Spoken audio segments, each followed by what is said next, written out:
दलाल जारी हैं। सलमान अकरम राजा का कहना है, मेरे केस के 3 पहलू हैं, तीनों पहलुओं पर दलाल दूंगा। हुसैन नवाज लंदन फ्लैट्स के बेनिफिशियल ऑनर है। नवाज शरीफ का लंदन फ्लैट से कोई ताल्लुक नहीं। जस्टिस एजाज अफजल ने रिमार्क्स दिए कि सलमान राजा, आपको साबित करना होगा कि नवाज शरीफ लंदन फ्लैट्स के मालिक नहीं है। तो आपको बताएं कि 2 दिन के वक्फे के बाद पनामा केस की समाअत आज सुप्रीम कोर्ट में हुई और वक्फे के बाद दलाइल जारी रहे। मजीद तफसीलात जानेंगे अपने नुमाइंदे अमजद भट्टी से। अमजद, कहिएगा इससे मुताल्लिक क्या तफसीलात हैं आपके पास? जी बिल्कुल, ब्रेक के बाद भी इस वक्त जस्टिस आसिफ सईद की सरबराही में लार्जर बेंच के रूबरू पनामा लीक से मुतालिक दरखास्तों की समाअत जारी है। वज़ीर आज़म नवाज शरीफ के साहबजादों हसन नवाज और हुसैन नवाज के वकील सलमान अकरम राजा ने ब्रेक के बाद अपने दलाइल का आगाज़ कर दिया है।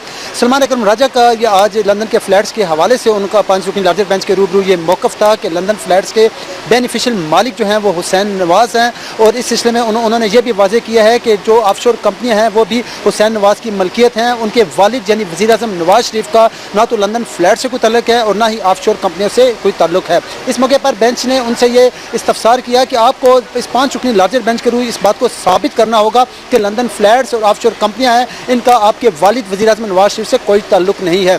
आज सुप्रीम कोर्ट में पनामा लीक से मुतालिक दरखास्त की समाअत के दौरान वज़ीर आज़म के वकील मखदूम अली खान ने वज़ीर आज़म नवाज शरीफ के वालिद मियाँ शरीफ मरहूम की जो मलकियती जायदाद थी उसकी जो उनके वर्सा में तकसीम से मुतालिक तफसीलात भी सुप्रीम कोर्ट में पेश की हैं। उसकी तफसीलात आम सामने नहीं आ सकी क्योंकि वो एक बंद लिफाफे में वज़ीर आज़म के वकील की जानिब से सुप्रीम कोर्ट में पेश की गई हैं। अलावा नैब की जानिब से भी सुप्रीम कोर्ट के इस 5 रुकनी लार्जर बेंच के हुक्म पर जो वज़ीर ख़जाना इसाक डार है उनके खिलाफ जो लाहौर हाई कोर्ट ने रेफरेंस खारिज किया था और जितनी भी उसकी कार्रवाई थी उससे मुतालिक आज रिकॉर्ड नैब की जानिब से भी सुप्रीम कोर्ट में पेश किया गया है।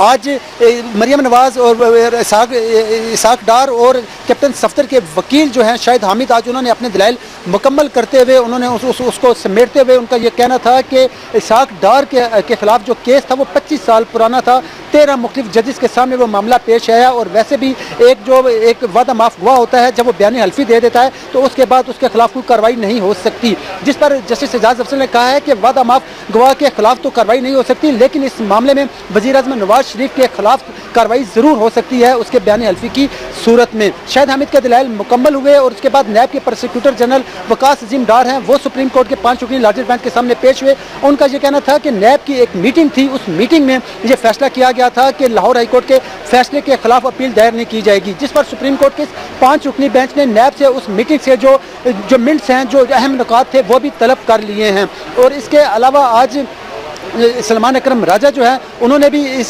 सिलसिले में अपने दलाइल का आगाज़ कर दिया है। जबकि अलावा जी सुप्रीम कोर्ट ने आज अटार्नी जनरल को कहा है कि लाहौर हाई कोर्ट का जो फैसला था इसाक डार के खिलाफ रेफरेंस की समाअत ना करने का और तफ्तीश ना करने का, उससे मुतालिक नैब हुकाम, स्टेट बैंक और ECP जो है stock exchange corporation of Pakistan, इनकी जानिब से अपील नहीं की गई। इस पर अटार्नी जनरल सुप्रीम कोर्ट के इस 5 रुकनी बेंच को बताएं। अटार्नी जनरल से यह जवाब तलब किया गया है कि क्यों नहीं इस फैसले के खिलाफ अपील दायर की गई। इस वक्त भी जो वकील हैं हसन नवाज और हुसैन नवाज के, वो इस 5 रुकनी लार्जर बेंच के रूबरू लंदन फ्लैट्स में हुसैन नवाज की मलकियत से मुतालिक अपने जो दलाइल हैं उनको जारी रखे हुए हैं। तो सुप्रीम कोर्ट में पनामा की समाअत जारी है। अमजद भट्टी, अपडेट के लिए बहुत शुक्रिया आपका। अब बात होगी सुप्रीम कोर्ट के बाहर होने वाली लफ्जी जंग की। दानियल अजीज कहते हैं इमरान खान और उनकी जमात हवास बाख्ता है, उनके पास कुछ भी नहीं। वो कहते हैं कि आवाम का वक्त जाया किया जा रहा है। दानियल अजीज ने मजीद का कहा, आइए आपको दिखाते हैं। इमरान खान ने और उसकी जमात ने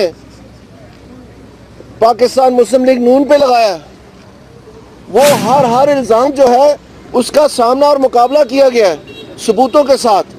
अब PTI जो है वो पनामा पेपर से बिल्कुल हट गई है, वहाँ पर ये केस शिकस्त और रेख्त हो चुका है।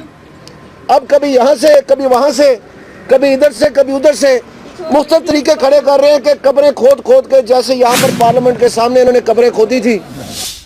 इसमें सवाल पर सवाल तो उठ रहे हैं लेकिन जवाब पर जवाब भी आ रहा है। फवाद चौधरी का कहना है कि नून लीग हक़ाइक़ से भाग रही है, हुक्मरान पनामा केस में फंस चुके हैं। जो भी हो, अदालत सबूत मांगती है। फवाद चौधरी ने मजीद क्या कहा, आइए आपको दिखाते हैं। एक मनी ट्रेल है जो कि नवाज शरीफ साहब का और फैमिली का क्लेम है। वो कहते हैं कि मियां शरीफ साहब ने कतरियों के साथ इन्वेस्टमेंट की थी और कतरियों ने ये सारे पैसे दे दिए थे। और जैसा कि आपको पता ही है कि कतरी और सोना देने वाली मुर्गी में कोई ज़्यादा फर्क नहीं है। वो सोने के अंडे दी जा रही है, यहाँ पे वो मामला जो है आई जा रहे हैं। एक BMW भी है जो 35 लाख की ली थी, जो 2.5 करोड़ की बिकी। तो ऐसी मनी ट्रेल है जो मियां नवाज शरीफ साहब और उनके बच्चों की तरफ से सामने है।